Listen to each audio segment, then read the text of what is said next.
Die eerste oggend, nadat ek die boodskap ontvang het, 3 uur, het ek wakker geword. En die woorde het self gekom. Het is nie geskryf nie, dit is ontvang. Ja, gevoel, Sherlock is hier langs my en ek sê vir hom, Sherlock, eendag sal ek terugdwaal op ons musiekspoor. Adagio, stadig, sonder haas.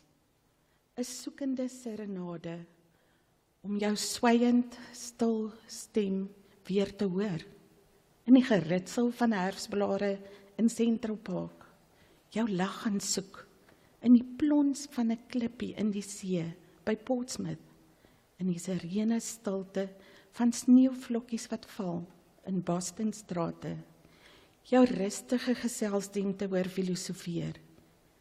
Ek sal jou voetval gaan soek, op die klippaadjies en brugge, of miskien in die weerklank van my eie op die klooster se trap.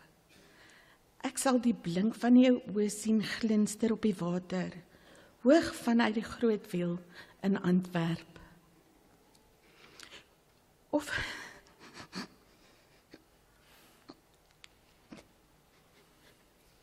in die bruisende borreltjies van 'n glas krieg in Aalst. Tussen lughawens, treine, busse, jou lewenslus gaan soek. Sherlock, stil, stil, stil.